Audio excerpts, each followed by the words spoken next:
So just a quick disclaimer. This got split into two parts because apparently Ray and I talked for 2 hours instead of one, and I didn't want to subject you guys to just 2 hours. I think that's a little bit much, even for a podcast. So I cut it up into two parts. You can watch the next part. It'll be up next week. And also I wanted to give a little explanation because some of my friends have informed me that it would be nice to know what this podcast is about. So here on the Otherworld Artist Podcast, that's exactly what it's for. It's for all artists. It's just where I'm going to talk to a bunch of people that I know and hopefully some people that I don't know yet about their art, what they do, whether it be music, drawing, painting, digital art, any kind of artistic medium. I guess dance would be one of them. I don't know. Either way, it's where I'm going to talk to people about art and kind of do interviews and stuff like that. Maybe have some bands on, that kind of thing, like just anybody who's an artist. That's who I want to talk to. And I wanted to make this for people and especially younger artists to get an idea of what it's like to do these kind of things, to get some help and feedback, and to like get a voice from the people that they see draw and stuff like that, because sometimes you don't hear that from people. You just see their art and you're like, oh, it's so amazing. I don't know what to do with my own art. So maybe some advice to tips and tricks, and just to get to know the people behind the art. That's kind of the idea of this podcast. So without further ado, let's get right into it.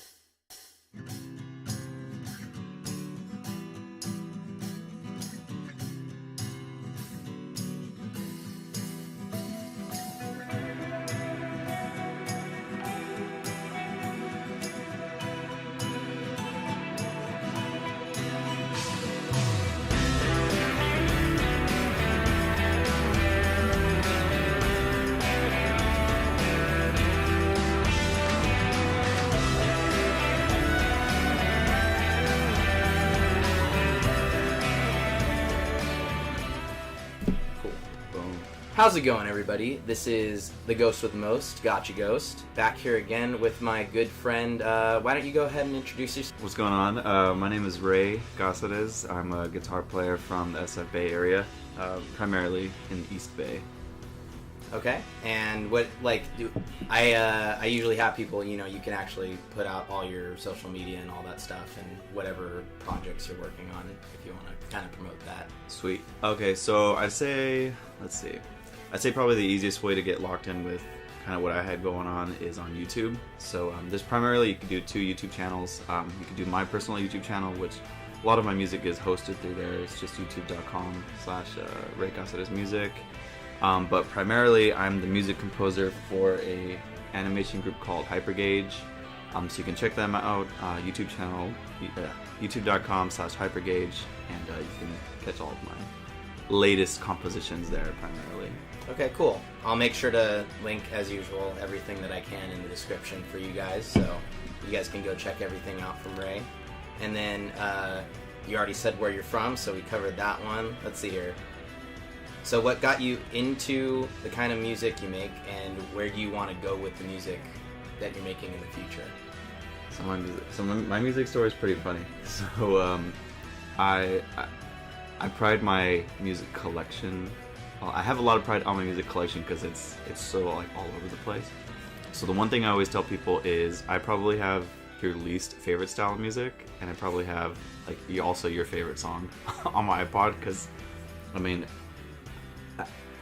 the best insight into like my musical taste if you just listen to like my iPod on shuffle, because it'll play something. It'll play like the Motown music from the 50s, and then all of a sudden it'll start playing John for the Cowboy or whatever. It's all over the place. Yeah. But yeah, so I grew up listening to a lot of Motown music, like oldies, The Temptations, Marvin Gaye, all that. That's because that was my mom's music. Yeah, for sure. And then growing up, I was listening to what was on the radio. So I was like the 90s kid. I was listening to all the pop stuff that was going on, everything on TRL. But when I wanted to start playing music, I wanted to play guitar because I started getting into punk. So I bought my first CD was The Offspring, was Conspiracy Save One. So I bought an Offspring CD. I was like, oh, this is sick. I've never listened to like rock music before, and that was, I turned into like a rocker kid. So then I wanted to play guitar, and when I learned how to play guitar, I learned how to play from a guy who was doing like the one-man band thing, and he was playing like Santana covers and like Stevie Ray Vaughan stuff. So then that's how I learned how to play guitar. So then I went down that route. That's a good person to learn guitar from. Oh, dude, totally. And even like in retrospect, everybody who's done music that I know who's played guitar like classically or who's learned like formally, they all say that's good. You should always like learn with blues, because it's like the skeleton of what all music is based off of, and especially for guitar. Yeah. You don't want to like learn the wrong way. I didn't want to like learn off of crazy power chords or anything, because I wouldn't have picked them apart. But so I learned with him, and then when I got into a band on my own, I was playing with some friends that we were all into like Avenged Sevenfold and like Iron Maiden and like guitar harmonies and all that stuff. So then we got into a band like that, and that's where that music came from. But then when I got into high school and really started playing locally, the metalcore thing was going crazy.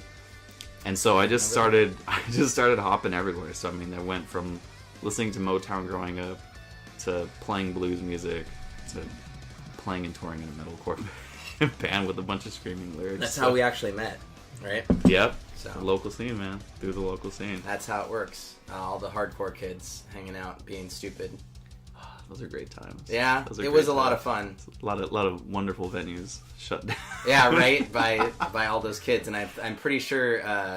Do you know X Bar, the place down in San Jose? Yeah, Cupertino. I'm pretty sure that place is gonna get shut down pretty soon. Really? Well, just like the venue. Yeah, because one, it's just because there's a bowling alley, right? It's just a bar in a bowling alley. Yeah, it's literally just a bar in a bowling alley that has a dance floor and a couple stages. That place is cool. It is. I really like that venue. It's weird and interesting, but at the same time, for like hardcore shows and all the local kids who get really rough, I'm gonna have to bleep that out. Anyways, I'm trying to make this PG-13, so I'm gonna have a radio play. That makes editing a B. A bleep. But they like, even the last show I went to there, they almost knocked over a whole like stereo cabinet off the stage. You know what? That's right, because I remember when I went there the last time, they stacked their speakers like high. Yeah. For it's crazy. You would think they would learn from all the shows they've been having there, but I went there and I was watching. Like, damn, even when I've played there before, I'm like, what are you guys doing with this? Or speaker? like push it back or something. Yeah, right? like, and there's a big old pillar like right in the middle, and kids are like flying off of that, like getting concussions. Like I don't know, but that venue is pretty cool. That is dope. The reason I say I think it might get shut down soon is because Lionheart just announced they're going to do a show there. Oh yeah, that's going to be that last show. Yeah, there's no way in hell. I love those guys, but they're going to destroy that place. There's like no way in hell they're continuing on with music after that. No, unless it's like karaoke night or something. Yeah, right. No way in hell. Or like softer stuff, like Daniel's side project or whatever. Some acoustic folk music. Yeah, like just open mic night or something like that. Damn, wow, so Lionheart's playing again? Lionheart's, they just got back together. They just released a new album, Welcome to the West Coast 2, of all things. But yeah, they just got back together. I guess they were just, they claimed they were just on hiatus for a very long period isn't this like their 8th last show? I don't think it's their last show. It's like a comeback show. Yeah, they're like, we're returning to the West Coast finally, because they were on a tour in Europe for like the past 3 or 4 months. So, dude, it's funny. I feel like people talk about like the American dream. Like not like the band. Not the band. They're pretty good, man. Not them, but like coming to the States and like the American dream. I feel like with Lionheart, they were like the metalcore kids' metalcore dream. Because they don't sing, they're not at all a mainstream type band. They're uber underground. Yeah. And I mean, I know them through, playing locally and whatnot, and them touring a bunch. They were always just tour heavy guys. But I look back at like their track record, like they played in Germany, they went out to Japan, they went to Europe. I'm like, damn, that's that's like the dream right there. Like they fucking did it. They did it. You know, like they were playing everywhere, and they're just some underground like hardcore band. I feel like they do better. Well, most bands do better. I was gonna say I feel like they do better in other countries, but I think music just in general does better in other countries. I completely agree. So. Like that's why I know with my music now, I tried to do this a little bit with Dennis is Dead and everything, but with my music now, I'm really trying this year for 2018 to like get it in Japan.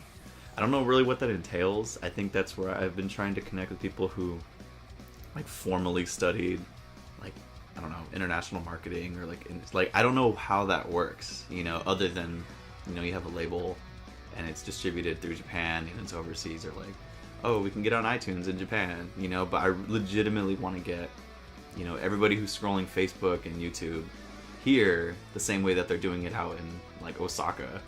I want to get them to listen to like the 1 Minute Melee music and all that, because I think it would go over really well over there. I mean, some of my favorite bands are like from Japan. Yeah, same. I listen to a lot of Japanese music, actually. Dude, J-Rock is... Yeah. J-Rock's where it's at. I'm not into the pop area. I'm not into all the girl groups or anything like that. But they have like Maximum the Hormone and One OK Rock and Cold Rain, all those people. Like, you know Galen Arias? I do not. What kind of... Because I know a little bit of the visual K people, and then I know a little bit of the metal people, and then... when I like Cold Rain and One OK Rock have come over here enough where I know them. Okay. Because they've been on Warped Tour, so. Galen Arias, I know. I don't know how I found out about them. I think their guitar player was like a YouTube guy. Okay. Not like he was a content creator, but he played guitar. Yeah, and you saw a bunch of solo videos with him. Like, who's this dude that's just like killing it? Like, he looked like a chick, almost like some small, like little thin, like guy with long hair. I'm like, who's the chick playing on YouTube? But yeah, right. I'm like, oh, dude, he's in a crazy metal band, and it's just like kind of power metal, okay, kind of things with the. I don't know, they have like a bunch of synth and keyboard. It's pretty cool. It's like super Japanese once you hear it. We'll have to trade some Japanese music. Oh, dude, I love Japanese. There's even Japanese metalcore bands. Yeah, like what are they called? There's one Crystal Lake. Yeah, right. Yeah, I found out about them because of that Limp Bizkit cover they did. Oh yeah, they did They did a cover of Rollin', and it's really good. It's crazy heavy too. I heard about them through the other bands that I listened to, like Cold Rain. Cold Rain got me into a lot of different bands. I haven't heard of Cold Rain. I'll have to send. You'll like them a lot. Okay. They're really good. They're like metalcore, but they fall way more in the metal area. Okay. But I found Crystal Lake through them, and then also Attila was just on tour in Japan with Crystal Lake, like co-headline. Oh, I can see that. That's a brutal show. Yeah, right? That sounds like a gnarly show. It's super weird. I can't see Japanese people being into Attila with how offensive Attila is. Like, well, I think that's the appeal of it. I guess that's not really the appeal, but I think that's the I guess like the language breakdown. Yeah, it's just like, you know, it's like, well, I don't know what you're saying, so you can't really like when really they wear shirts that say like fuck on it or something. Yeah, they're just like they can't even read it. They just think they're like, oh, Americans say it must be I know, cool. right? There's probably a bunch of Japanese signs that they could say that. Yeah. Oh, you're a piece of shit. Yeah, right. And I wouldn't even be like, oh, that looks cool. It's in Japanese. You know, but it's the Japanese crowds are crazy. Like, I've seen it. I used to see YouTube videos of people going wild at like Japanese shows. Yeah. And like, you think our hardcore dancing's crazy? Like these Japanese kids that are like crazy, they're on a different flexible level, right? And like legitimately in martial arts, and they're like fucking doing Chun-Li style or like spinning bird kick. Yes, Street Fighter kicks like all over there. They're getting crazy. There was a Maximum the Hormone music video where they actually just recorded at a show, and I was seeing them, and I was like, the funny thing is, because at our shows people crowd kill and people actually get like hit and hurt and stuff like that. At their show, when people were hardcore dancing and stuff like that, I was like, they're so coordinated that like everybody has a turn. There's arms going underneath legs and stuff like that, but nobody's actually hitting anybody. And I'm like, how the hell do they do that? It's that Japanese culture, dude. Japan, like Asia, is such a different world. I think that's why like it appeals so much to me. Like I want to go and just experience all of that. And the biggest thing, like with touring, it's funny, like ironically enough, I don't really like to travel very much. But when we were touring and when I would do music, whenever we were somewhere new, that made it fun, because the only reason I was in like a new state or like a new city was for music, then I was like, oh, I want to travel. Like, I want to go to, like, Utah, or I want to go to Texas, because I'm there for music. Yeah. Like, if I just, somebody said, oh, let's go on vacation for, you know, to, like, Pennsylvania, I'm like, I guess. Like, you know, it doesn't have an appeal to me. Right. But if I'm there because I'm doing music, for some reason, it makes traveling, like, cool. Like, it makes it fun. It's just weird. So, that's, like, I would like to go to Japan and do something music-oriented, you know? It's funny you brought that up, because one of the questions I was going to ask was actually, what did you think about touring and all that stuff? Like, oh man, what's your opinion on it? And is there any, like, suggestions you have for maybe younger bands who are just starting to... So touring, it's crazy. It's funny, when I was starting to tour, or when we were starting to kind of get more serious about touring, I would go on, like, YouTube or all these other Metal Injection, whatever any site that would have, like, bands getting interviewed, and I would always look for, like, and I would save, like, quality interviews from, like, whatever band members are, frontman or guitar players, whatever bands I could find that had quality interviews about this thing, because when you're starting out, everybody would always say a couple things. There was always one or two answers that would float around. One of them was, you kind of have to be, you have to gauge what the end goal is. Like, do you want to be, like, a real touring person? Do you want to, like, tour, like, to try to make it, or, like, to have some kind of stability behind it? And then once you figure that out, if the question is yes, then you have to then be, it sounds so corny, but, like, you have to be all in or not. That's, looking back, I kind of wish I had that mentality, or, like, I kind of knew that beforehand, because the thing is, if you're touring, it's very taxing. Like, it's very draining, not just, like, financially, but physically, mentally. Like, it kind of breaks you down. It's like getting sent off to the military. Yeah. You know, like, you just get uprooted, you know, and it's cool because you're doing it because it's something you really love. Like, oh, well, I'm leaving home and I'm missing everybody, but it's to do music. It's cool. But then, like, the show is only 30 minutes. And then the rest of the 23 and a half something hours, you're stuck somewhere, like, you're not really making that much money, or, you know, you're not showering or whatnot. I mean, it's kind of like urban camping. You know, it's like roughing it. It's not really the most, like, ideal. You're still fine. Yeah, it's not like the most ideal situation day in and day out, but I definitely think it takes a lot more of you than you think it's going to take. You know, so I just think you just kind of have to identify yourself. Like, do you want to really do this? Do you want to, like, grind through it with other people, and then after that you just gotta go for it, you know, because you're gonna miss 100% of the chances you don't take, right? You know, and I'm not saying that if that isn't your end game, that to just not do music at all, but just you're also doing music with other people, and that's a little bit about, like, what happened with us early on. When I was playing with the guys, I was the one who was like, no, man, every single minute, every single, like, ounce, everything that we have, it has to be about this, because it's the only way it's gonna work. Yeah. You know, but then I don't think they definitely had all their heart in it, but I don't think they were quite in that mindset yet. And then, ironically enough, recently, now that I stepped down, I was the one who was kind of, I don't know, like, it's a little more... It switched. Yeah, it totally switched, which is cool, but it's, you know, it just goes to show you that people can be on so many different wavelengths at different times, because, I mean, life is life. Yeah, right. People have experiences at different times for whatever reason, and it kind of strikes them different ways. So, I don't know, I guess that was a really long answer, but I guess that's cool. I guess one of the things I would say is just kind of ask yourself what you kind of want out of it. You know, if you want to do music as a hobby, that's dope. That's super sick. I mean, you can just, you know, play whatever. But then if you really want to end up trying to tour all the time, just, I guess the sooner you can realize if that's for you or not, you know, the better. Yeah. You know, it's totally fun. I mean, I love playing music, like, locally. When we first started touring outside of the East Bay, like, the first time I think we really went far away was in LA. we played. It was actually a pretty crazy show. We played with Chimera. Oh.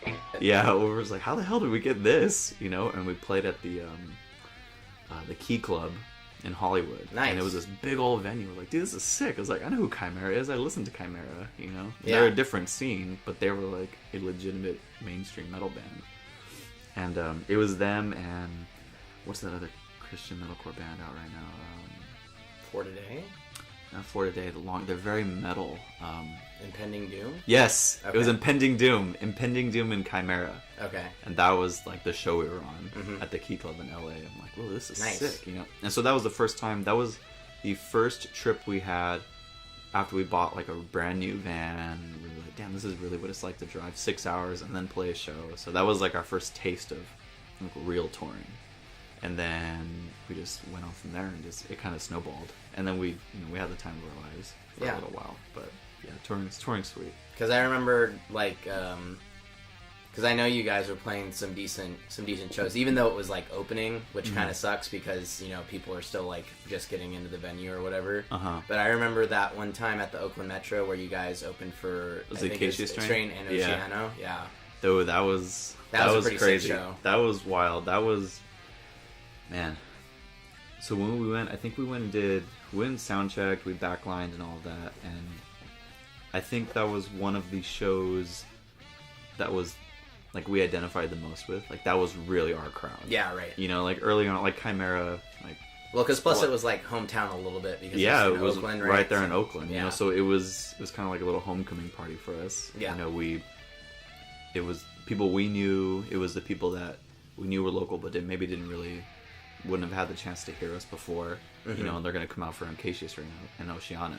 You know, that was a solid show. That was awesome. But yeah, you're right. It is funny because some of the bigger shows we were getting early on, you know, they were like little opening acts. Sometimes we played like right when doors open. Like you said, people are still coming in. It's not even when everybody's already in there, and we start to play. The guys actually, they can, if they're hearing this, and they correct me if I'm wrong, but before I was in the band, in Dennis is Dead's like early stages, they're big. I remember being with them at Pizza Patio when a promoter Pizza Patio, right?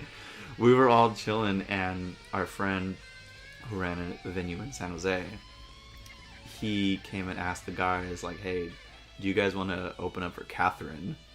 Do you remember Catherine? I do not. You remember Catherine? Okay, I think that was like that's probably the age gap, like the small years that I had. Okay. Like that was. Even Pizza Patio, to be honest, I'm like right at the end of Pizza Patio, yeah, right. It's like a blur. Yeah. You know, but Catherine was. I'm trying to see if I can compare them to somebody now, but they were like the it band of high school. Okay. You know?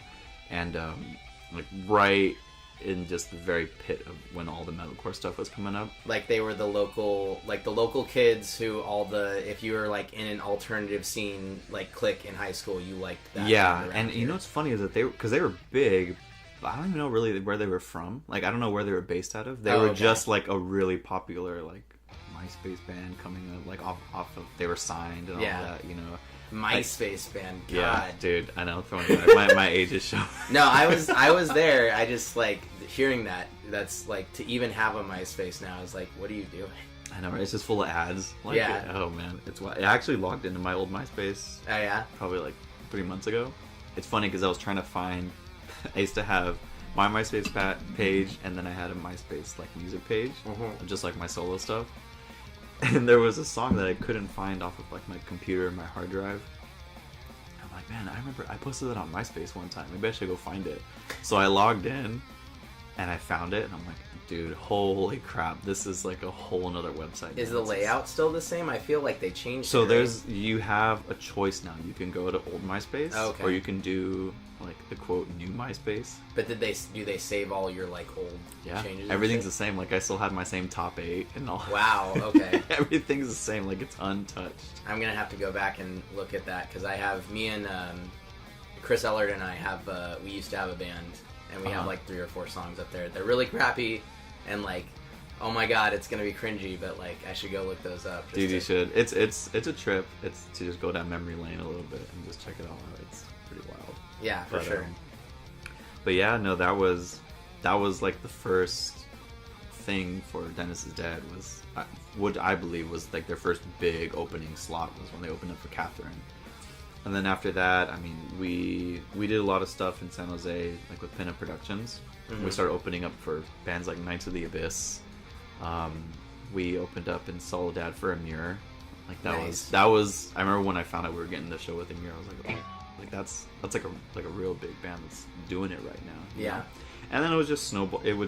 You know, like just a couple opening acts here, opening acts there, and those shows are very valuable, I would say.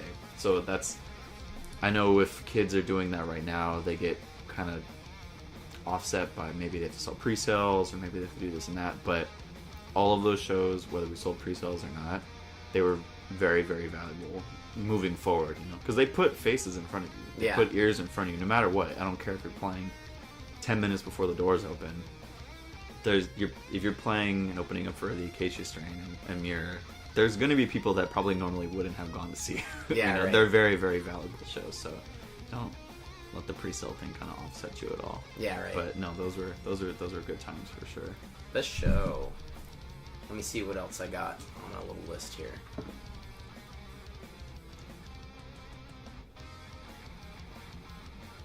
So, what kind of tools do? Because you play guitar and stuff, but you do music production and stuff now too, right? Yeah. So, what kind of tools do you use and like why? So my DAW of choice, if anybody doesn't know, digital audio workstation. It's like Pro Tools, Cubase, Fruity Loops, all that thing. I use Logic, Logic Pro X. It's like an Apple specific program. You get it on the App Store. I was a Pro Tools guy for a little while. I'd never like formally learned how to use it. I YouTube videoed it to learn a little bit. I took a couple classes when I was going to community college just to learn the basics. And that kind of introed me into just learning how to set up sessions, you know, how to just basic little tasks or functions that almost all the programs have, you know, comping stuff, editing, sliding stuff around. But I ended up getting a hold of Logic because I was at a session with Cody Fuentes, you know, the Rapture recording guy. He was helping out a friend of mine with a music video shoot where we needed like a studio setup just for the video. So we were over there and I had to pretend to be like the producer. So I sat in his chair and I was looking at his session. I'm like, damn, this is pretty, what is this? And he's like, oh, this is Logic. I'm like, oh, this is pretty cool. So I was asking him questions about it, and like long story short, he kind of sold me on the program. So I went and I downloaded like a crack version of it without begging for it, just to try it. And the thing is, coming off of, I mean, we do not. I know we don't support pirating. We don't pirate anything. Yeah, don't go to. You didn't hear that here. Don't go to piratebay.com/org. Yeah, right. Don't use uTorrent. None of that stuff. It's all bad. But I was actually just coming off of, you know, stepping down from playing with the guys and doing my solo thing and being by myself. Obviously, there was no band, there was no drums. I was trying to get into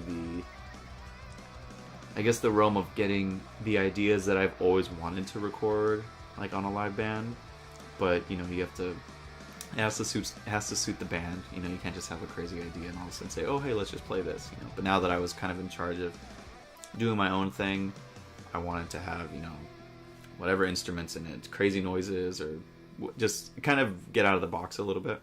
And so the thing with Logic is that it's very user-friendly as far as things you can do in it with, you know, synth samples or instruments. That was kind of my first time diving into like MIDI and all of that, just to kind of import new instruments and see how they sound, you know, because I was my early days of, even when I would demo songs for the guys, so the way I would write a song and I say, hey, we should play this song, I had a little standalone recorder, like nothing on a computer, just a little 16-track recorder, and I would record my guitar, and then I would plug in like this crappy like electric piano. It was like a toy. It wasn't even like a real Yamaha or anything. It was like a toy that had like a Little Mermaid samples, like Aladdin songs on it, but it had a drum kit.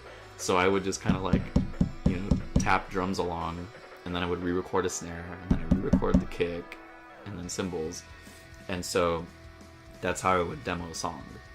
So now I'm doing the same thing, but I'm doing it a little bit more legitimately with MIDI, and I can move stuff up and line it up and just make it all legit. And just Logic just had a bunch of tools that I thought were useful for me doing music on my own. You know, because I didn't have a full band. I didn't have anybody else that played trumpet or keys or anything. Yeah. So it just came with a lot of tools. Pro Tools to me was a little bit more really good for like arranging, editing, and mixing and mastering. But to me, Logic it was natural. Not as for from like production. Basically. Yeah, it's more like for recording other people and like messing with their stuff. Yeah, it's a very good engineering program. But if you're trying to produce your own music, it's not quite as... Yeah, exactly. I think from a compositional standpoint, Logic... I mean, and I didn't really dive into all the other ones, like Cubase and Fruity Loops. I'm sure those are all awesome too, but Logic just right off the bat it just kind of had what I needed. Yeah. Being a solo guitar player at that point in time. And so, yeah, that's pretty much what I use. Logic Pro. Went and got the real version. Nice. Okay, so you pay for it now. Yeah, I went and paid. And as soon as I got a brand new computer, because I needed to get some more firepower. I can't just use my crappy little MacBook Pro anymore for a big old program like that. So once I got myself a new iMac, I went and just legitimately got Logic, started clean, started adding stuff into it, and I use that day in and day out. Nice. Yeah, it's really, really helpful for sure. For sure. I think my friend has, I don't remember what his program is called, but I think it's an offshoot of Fruity Loops. I'm not entirely sure, but yeah, they all kind of have like a light version. Like for example, like Logic. If people aren't familiar with what Logic Pro is, it's essentially GarageBand. Okay. And it looks the same. It's exactly the same, except like GarageBand is like the free version. It's like the little sister version, I guess. Gotcha. Okay. It doesn't really do everything else, and it's the same thing like with iMovie. I used to use iMovie to record stuff for YouTube, but then when I needed to start doing more, I had to upgrade to Final Cut. Okay. And Final Cut is like the big version of iMovie. Yeah. And so it's kind of the same thing, and I think every program kind of has like a light version of its like premium paid for version. So that's pretty much what Logic is. Yeah. Tight.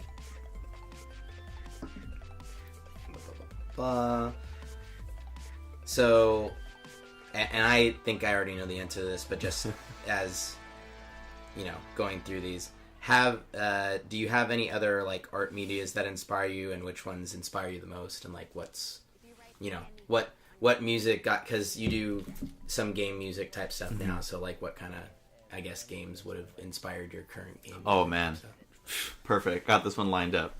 So I guess I'm trying to go in a chronological order. I loved all the Mega Man soundtracks. Mega Man had an amazing arsenal of music behind it. I don't know if it was the same composer this whole time, but Mega Man, and that's spawning from like Mega Man 2 all the way to Mega Man X2 all the way to Mega Man X7. I think once they started getting into the newer wave ones, the music, it kind of died off a little bit. But those original songs, those are awesome. Mega Man X has a really good soundtrack. Oh, totally. I mean, and it's funny because it was always, I don't know which really came first, when I started appreciating the Mega Man music, or appreciating the Mega Man music for like its melody, if that came like after I was really into guitar, or kind of if I always thought it was really cool and then it just kind of stayed with me into my guitar lifestyle. Okay. But either way, it's funny enough that I drew a lot of inspiration musically, and I still do, just from video game music. Yeah, right. Mega Man was one of them. Street Fighter had a lot of really cool songs. And Sonic had a ton of really good music. And funny enough is that Sonic... Which let's be specific about the Sonic. So Sonic, let's see. We're not talking about Sonic, like, Racers R or something. No, actually, Sonic R had good music. I don't know if people know what Sonic R was. Sonic R was for Sega Saturn, and it was the only Sonic game where they actually, like, ran. No, that's that's exactly what I'm talking about. You think that has good music? It had like guilty pleasure good music. Yeah, okay. Like the Supersonic Races. That whole thing. It was so corny, but it was good.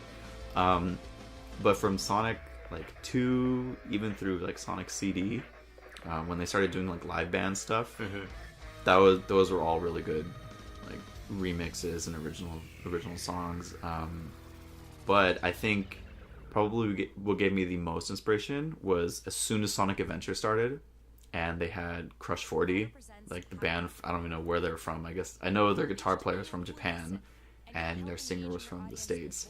But Crush 40, once they came on board and started doing the music for Sonic Adventure, Sonic Adventure 2, that's where I think I kind of drew the most inspiration from them. They were so like tasty with all their melodies. You know, they had really guitar oriented songs. You know, it was, I don't know, it kind of just spoke to me as far as that's the kind of music I wanted to make.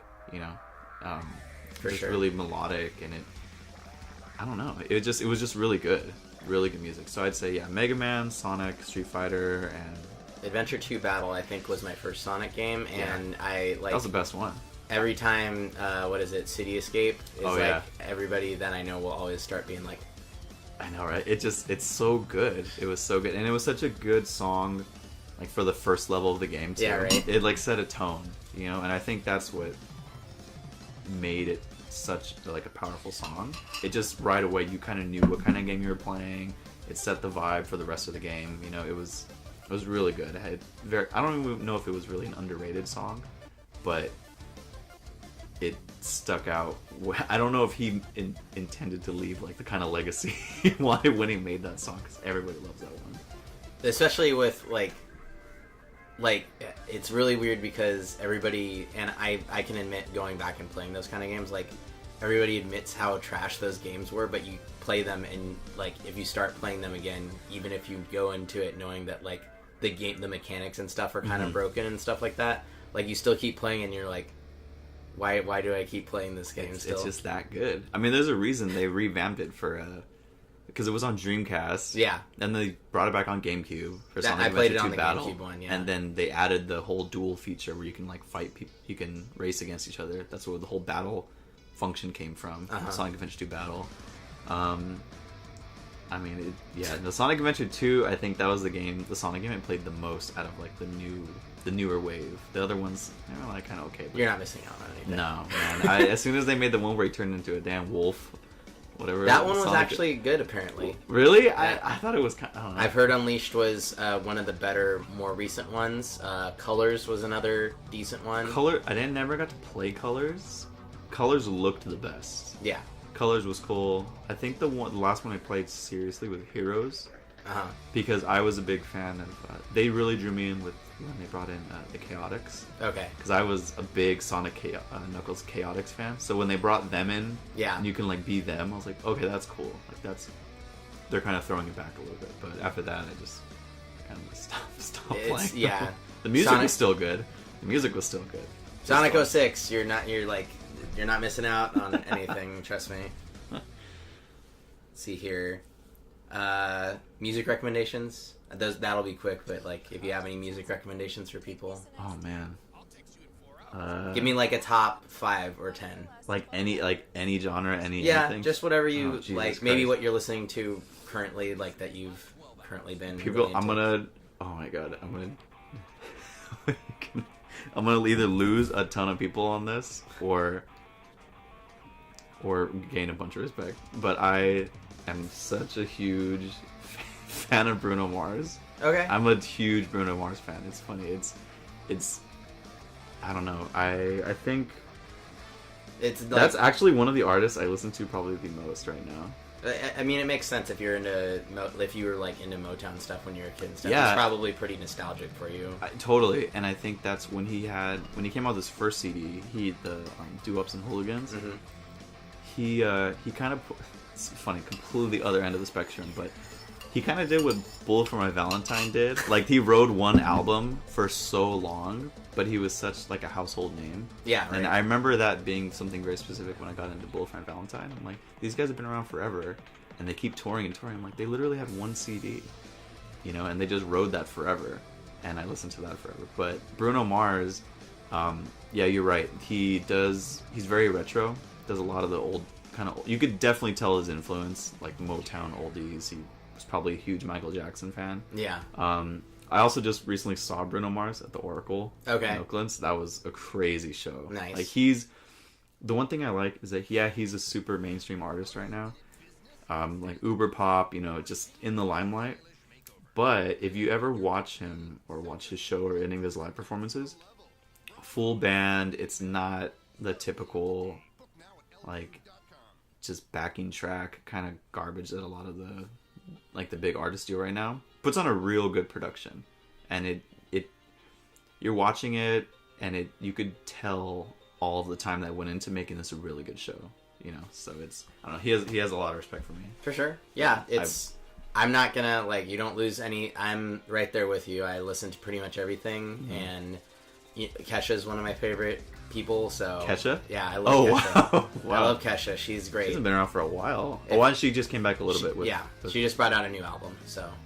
which is... It's very different than her old stuff. I was gonna say, I know she... I know a lot of it focused around the whole, fallout. I know there was a big thing that happened with the label, and, she was getting manipulated by a bunch of crap, and just... there was a lot... There's a much deeper story to it. Yeah, and that's why she's been gone so long, is because, she was... I don't know if she's still on Sony or not, but, part of the reason she wasn't coming back was because she was like, I don't want to work with Sony right now. And then she's under contract for probably so many more years. Exactly. So you're stuck, Dude, the mainstream music industry is pretty crazy. Yeah. It's, but yeah, no, so I understand. I'm all about Kesha. Yeah, I wouldn't even consider Bruno Mars a guilty pleasure. No. I'm like, okay, no, it's cool. I listen to Bruno Mars. I just think it throws certain people off. So for example, probably some of the folks that I've met, during my day job, who see me listening to radio music all the time, if I hang out with them after work and I drive them to a bar and they're listening to stuff in my car, they're like, what the fuck are you listening to? And it's August Burns Red, or it's something crazy heavy. Yeah, right. And they're like, what the hell, you're into this? And I'm like, yeah, this is me. And then it's funny is that the people that I know from shows and music, who know me for all that heavy music, they're in the car and I'm listening to Ariana Grande or something, and I'm like, what the fuck is this? Yeah, right. So it's like a crossover of both worlds for sure. So I'm all over the place. I could listen to Bruno Mars straight for 5 days, and then for the next 3 days I'm working out and all I do is listen to is For the Fallen Dreams or something. Yeah, I'm all over the place. I totally get that. I'm right there with you. I listen to Post Malone, and then sometimes I'll be on most of the time, obviously I'll be listening to more heavy stuff. The vast majority of my Spotify, the regular song playlist or saved one, it's a lot of screaming vocals and stuff like that. But Arctic Monkeys, Post Malone, it's flying all Kesha, over the map. It'll go around. You'll get some old stuff in there. You'll get Sinatra and... Oh, I got a lot of Sinatra. Yeah, right. Yeah, so I'm right there with you. I'll listen to pretty much everything except for country, and even sometimes the whole new Kesha album is way more country than pop. Really? So I might have to check that out. I've only heard weird. I've only heard the singles, the Praying song, and I think one other one that's her singles right now. Bastards is, I think, my favorite song off that album, possibly. Okay, I might have to check that out, but no, I completely agree. I mean, the way I see it is, I don't really, you don't really need to limit yourself on music. Right. I mean, because like you said, sometimes you're listening to something while you're working out at the gym. Sometimes you're studying. Maybe you have different music to listen to here. I mean, you just have more options if you are open to so many different things, and it just works. I think it's because a lot of people would be the way I see it is one of my the people I watch on YouTube a lot. His name's Oni NG. I'm sure you've seen his stuff. He does music as well. He produces songs and stuff like that. All his animation music, I think he did it. He talked about it, and he's a lot of people will be what music is better than other music. He's it doesn't really matter. It's just what people. It's just sounds going in your ears. So it's whatever you like to listen to, and someone can be your music's trash, and you just he's if someone told me my music is trash, I'd just be okay. Yeah, it's to you, yeah, it is, but to me, it's not. So, and maybe your music's trash to me, but it's all subjective. So exactly, it's all subjective. It's not. There's no tangible facts about some music being quote better than the others. You could say it's technically oh yeah, this guitar player is technically better than this other person. Exactly. Yeah, people base it off of so many different things. Yeah. And you can never really like catch up, because if you're saying, oh, you know, the new age, like, I don't know, the one thing that gets me, like, I don't want to sound like a snob or anything, but people are saying, I do get a little bit about when people are talking about, oh, the new music, it's garbage because it's just this and that, and it's talking about this and that. It's like, well, only so many people can like reinvent the wheel. And, yeah, like, right. Like, there's only so many new things that people can talk about. Yeah. Ultimately, you can like somebody more for their lyrics, but I don't think you can really say, well, because he's talking about this, it's trash. I'm like, well, really, you're listening to music. Yeah. You know, it's not like, you're not going to listen, if you had a choice to listen to a song with just the lyrics and the music muted, or the music with the lyrics muted, like, you're ultimately going to listen to the music. Yeah. You know what I mean? So that's why I don't really feel bad telling people some of the stuff I listen to, because I listen to what I feel like what is considered a lot of just like trash music. I mean, I listen to like all the stupidest mumble rap you could probably, same. you know, right now. But then I listen to really techie stuff, and then, like you said, I listen to a lot of Sinatra, and nobody's gonna say Sinatra's trash. Yeah, right. You know, except for maybe the new kids right now. But no, I completely agree. It's all subjective. It's all, you know, music it's a universal language. Yeah, right. You know, it is what it is. That's why you can go to any country and even I was gonna speak say their language. Exactly. That's why you can go to Japan and tell them that they're all a bunch of idiots. Yeah, right. in English, and they're like, "Fuck yeah, Yeah, let's right. do it. Let's rage." Yeah, totally, man. For sure. Totally agree. Let me see what's next. Ooh, good one. What do you think of current music culture?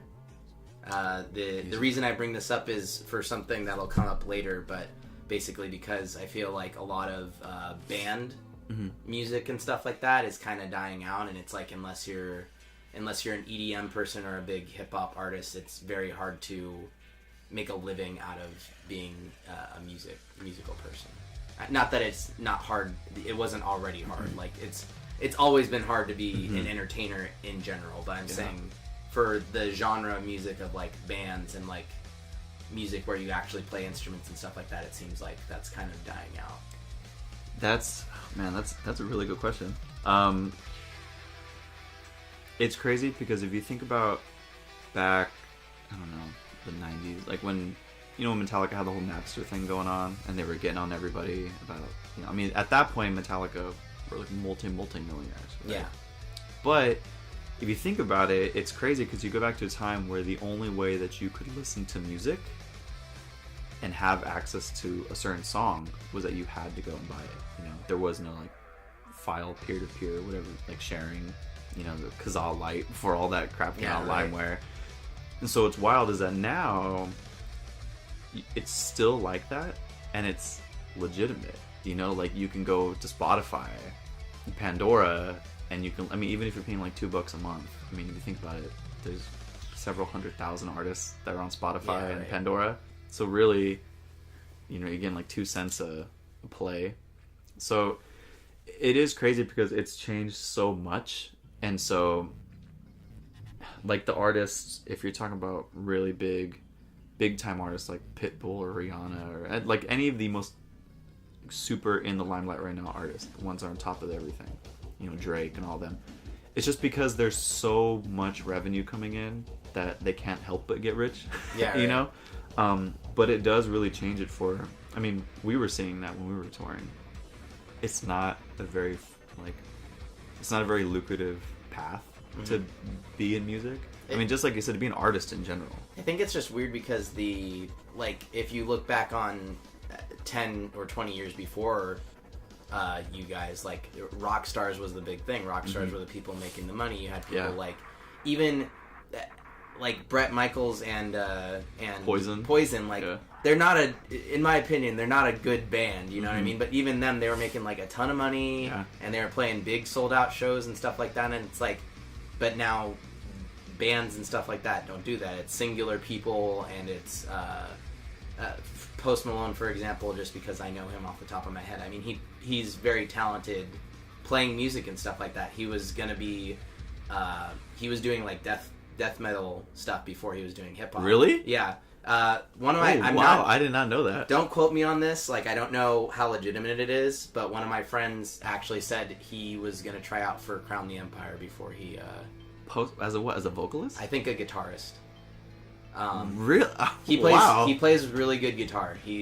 But he's way more influenced by country stuff, which you can hear in his music a little bit. Wow, Wow, that's crazy. I did not know that.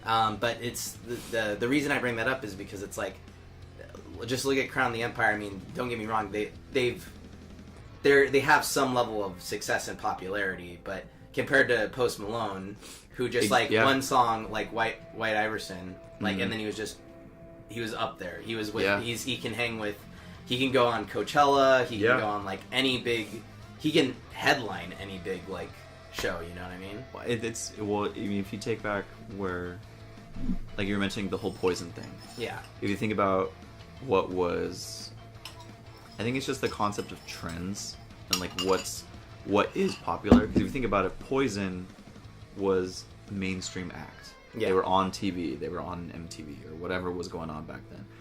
But if you look at, I mean, there's not really a real MTV anymore. But the stuff that is YouTube on the radio, YouTube Red. Yeah.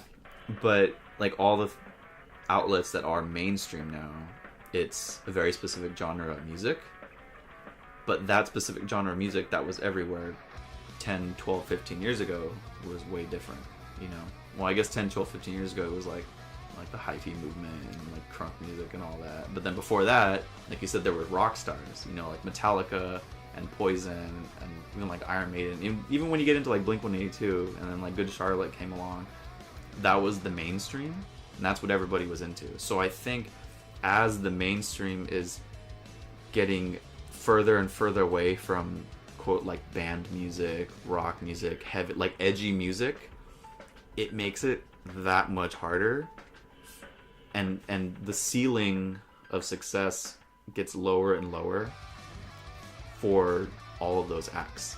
So it's crazy if you think about it. The only way you hear about new like metal music is through local shows, live shows. You know, you don't really see it on the radio or see it on TV. You don't hear it on the radio. But you used to hear like new pop punk bands on the radio and see them play like on TRL or like even, you know, I mean, the closest thing we had like recently was like A Day to Remember played on Jimmy Kimmel, you know? And so it is crazy because I thought about that too when we were touring and I was thinking of what is the most quote unquote successful band that's like us right now. And if you think about them as being like the apex, like that is the pinnacle of what we can be, is that like enough to work for. Yeah, exactly. And so at that point, when I asked myself that, it was like, okay, well, we have to have a band that's like not, right now we're not really singing, so I can't just say, oh, somebody like Under Oath. Yeah. Because they're still not like us.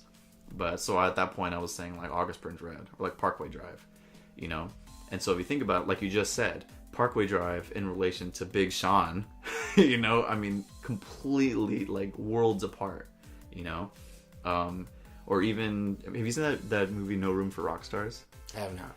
That's a really good movie. I highly recommend it. I think you can watch it for free on YouTube. It's like an hour long maybe, but it chronicles when on Warped Tour when it was Suicide Silence. My first Warped Tour. Really? It was my first Warped Tour was up in Roseville, and it was Suicide Silence, Whitechapel. Amir. Was that post Mitch? Was Mitch still No, alive? Mitch was still there. Okay. Because I still have it actually, a poster with a Mitch signature on it. So that's cool. Yeah. Well, it follows Suicide Silence with Mitch. It was Suicide Silence. There's a couple other bands on it.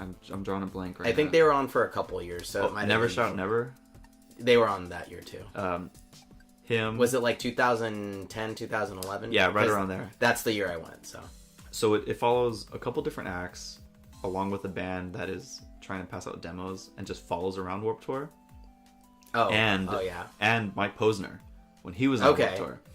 And so it's crazy that you see the different lifestyles, you know, and like the different levels of success. And then there's even a part at the end of the movie where Mike Posner is going to like play 2 songs at a club, and he says, you know what's crazy is I'm gonna go play 2 songs at this club, and I'm gonna make more by doing this than I did by doing this whole tour, you know. And so it's because Mike Posner is he's in a world right now where that is what everybody's listening to. I mean, you can. It's just a numbers game, you know. If you're riding BART or like driving down the freeway, if you pick out a car on the freeway, what are the chances that they're listening to, you know, one of these screaming bands like August Burns Red, Parkway Driver, whoever, even A Day to Remember? Yeah. As opposed to what are the chances they're probably listening to Post Malone or Ariana Grande or Bruno Mars? Yeah. You know, it's just the numbers are just so astronomically different. But I mean, to get back on track, it's just really tough. You know, I don't know what it would really take to change all of that. I personally think for artists in general, they have to be able to make a living doing what they're doing. Yeah. Or else I truly believe that within a couple of years, the quality of which that art is going to just plummet. Because nobody's going to want to do it. Nobody's even going to want to try. Yeah. You know, because the minute they have to do something else to just survive, they're just not going to care. Nobody's going to try to perfect their craft anymore. You know, unless it's somebody who's just like really eaten it and maybe has like everything handed to them and they can afford to just go after their dream, you know. You don't want it to become like a privileged thing, you know. Yeah. But I don't know. It is pretty crazy because I used to think about that with even like with local shows. You know, back in the day, local shows weren't just like metal bands. They were like alternative bands and like pop bands, and that's how people before social media kind of got a following. They would go to these shows and say, hey, go to our website, you know, here's a flyer for another show we're gonna do. But you know, and then what we were just talking about earlier, like venues keep getting shut down, you know, so then the outlet before even making it big, as you want to call it, even that's getting limited now too, because there's not even that many outlets for people to go and showcase themselves, you know.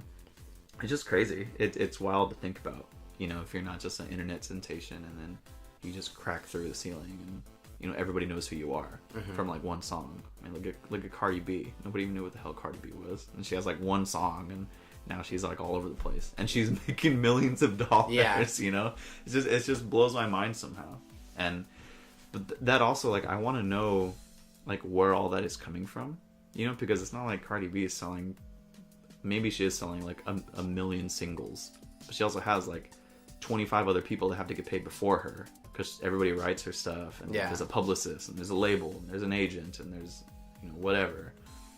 It's not all through like Spotify, you know. So I think like with local bands, I think that's why so many of them are forced to just always be touring, because that's really the only way that they can guaranteed like make money, by selling stuff physically in front of people, by getting guarantees, right? Getting guarantees at the door, because everything else there's not really an outlet for it anymore, you know.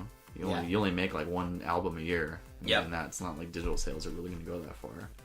It's changing so much, dude. It's crazy. It's really weird that like you bring up that like the Cardi B thing with like how she has there's people that have to get paid before her. I'm seriously like, I don't know how the music industry as a whole, even big musicians, make a lot of money other than touring, because I don't see, like, to be honest, I don't see too many people wearing like Bruno Mars shirts or like Ariana Grande shirts or anything like that. So they're obviously, at least in my opinion, they're not making it off merch. I'm sure they're making it off advertisements because they do a lot of ad stuff. But the as far as music goes, like selling music, I remember I was listening to some rap song the other day, and the guy was talking about how he went like triple plat or something like that in it, like flexing on people, obviously. But I was like, how the hell does anyone go triple plat nowadays?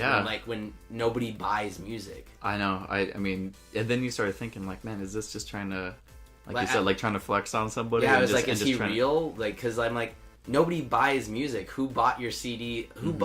How did 3 million people buy your CD when all they have to do is go on Spotify and they can listen to it for like... I don't know, man. It's wild. I mean, I do know when I when I did step down from playing in a band, I started to try to figure some of this stuff out. And I mean, I know a big chunk of a lot of the revenue that comes in with artists is public performance royalties. So that's stuff like, I don't know if you know what like ASCAP is. Like ASCAP and BMI, those are like the two big ones right now. Those are performance royalties, like organizations, PROs. And they're pretty much in charge of like monitoring radio play. Okay. And so if you think about every radio station, every public venue like a baseball stadium, and you know anywhere they hold concerts, anywhere they play music publicly, most of those big legitimate ones are monitored through ASCAP and BMI, and any songs that are registered with those, they have to pay something once that goes down.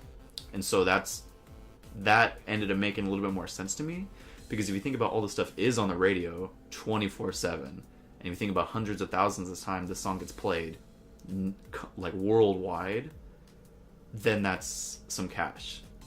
And so that's really where all that money comes in from. And then touring, I mean, Jay-Z's gonna go and play the Oracle, and he's probably gonna get, after everybody else gets paid, he'll probably walk out of there with like, I don't know, $60,000 a night. Yeah. You know, just because of what it costs to go there. And so then, you know, going back to what we were talking about before, nothing that's not the newest hip-hop, newest country, newest pop is on the radio. So there goes that outlet, you know, to try to get money. So it just makes it even harder. You know, it just like keeps suppressing you even more and more and more and more. And so it's just wild to wrap your head around, you know, so because even that's changed. Like, you know, public performance royalties were a thing back in the day, but you also had, you know, going out to Best Buy and Target and like buying a CD. Yeah. And then iTunes came in, and like that was another avenue that people did it. But now, like you said, people like, how are you selling 3 million CDs? Like right now, going gold is like huge. Yeah. Because nobody buys stuff anymore. You know, before it was a little bit more of a statement when you went platinum. Even a single, like I can't see like anyone claiming that they went even gold, like you said, on even just a single. I feel like.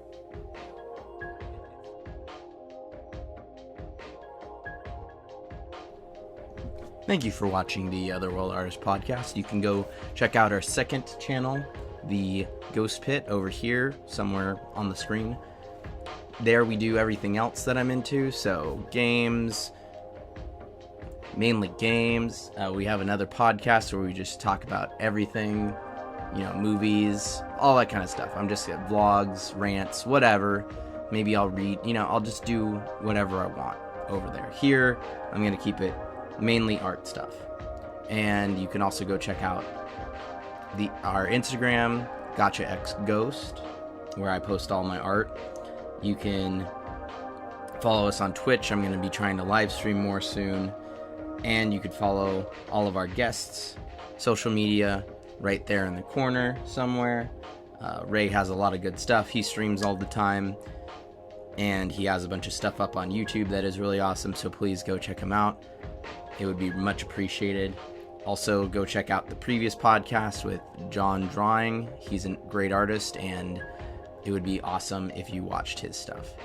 All right, and I'll see you on the other side. Gotcha, punks.